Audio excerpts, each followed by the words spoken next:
The Black Clover anime series returns for a second episode, which means it has a second chance to wow me. And that's because I thought the first episode of the series was hot, steamy garbage.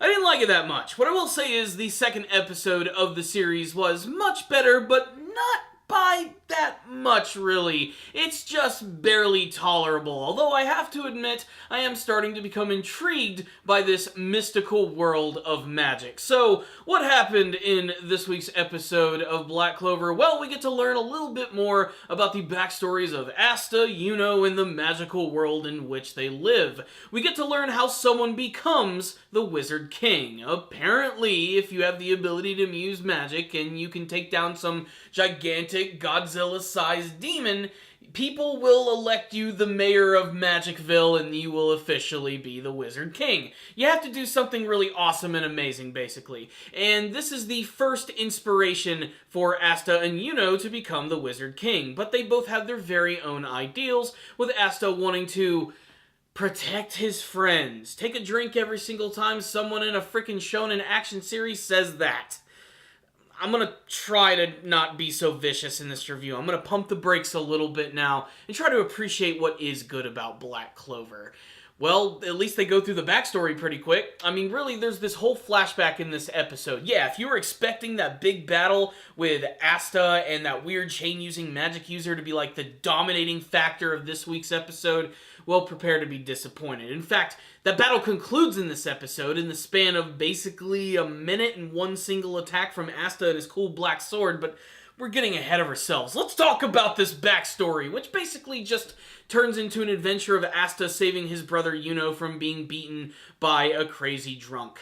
That's pretty much it. It's kind of anticlimactic. I was almost expecting something a little darker to happen in this episode. But what really is important about this entire flashback is we get to see how goes from being a crying little baby to turning into this, like, super Sasuke wizard.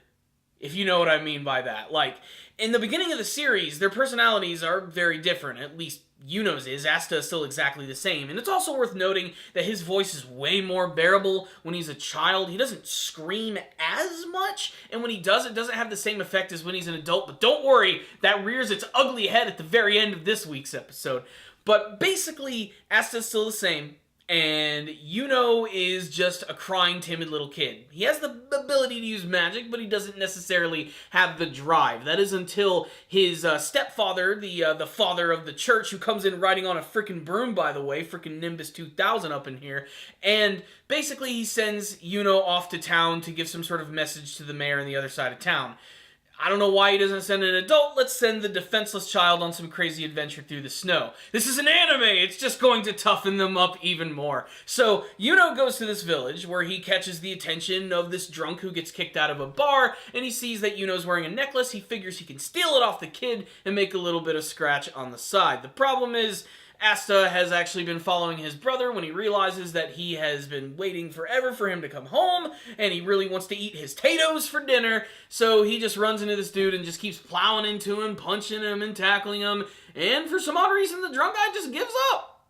Just, what a pussy. He can't even beat up two kids. He just walks away. The point is, this scene basically inspires to actually grow a pair, to become a little more tough, to know that it's good to protect your friends, and being brave and everything is just one of the many qualities of the Wizard King, something that they are going to have to inherit, and it's going to be a rough ride getting there. So, that's basically the backstory. And then we finally get back to the scene with Asta and his giant black sword of doom, which admittedly does look pretty awesome. He's able to cut through this guy's chains in one swipe and basically finishes him with one super big attack, which admittedly is pretty epic. Not gonna lie. The moment where they do the hand-drawn style and everything's black and white, it looks great. It's an artistic style which is employed by a lot of different anime series, and it always manages to get me really excited when I see it, even in freaking Black Clover. It's a cool moment, and definitely I think the first thing in the series that has genuinely sort of impressed me. That being said, the episode pretty much just ends right there with Asta and reaffirming that they both want to become the Wizard King / Hokage / Pirate King. So what's the rundown on this week's episode of Black Clover? It's a little better than episode 1. That's really all I have to say. The actual backstories themselves are incredibly cliche, but at least they do a pretty good job of establishing why Yuno is the way he is now. I'm sure there's some other key events that we haven't actually seen quite yet, something that turned him a little more colder than usual, but I do like the concept of two rival characters who are trying to be the best at something. It's cliche as hell, but it's just as awesome as it's always been. You saw it in Greek myths, you saw it in freaking Rocky going up against freaking Clubber Lang. You saw it in freaking Naruto and Sasuke, Vegeta and Goku, and you're seeing it now with Asta and Yuno. The difference is I really hope that they actually both stick to their plan to want to become the Wizard King and not want to kill each other eventually.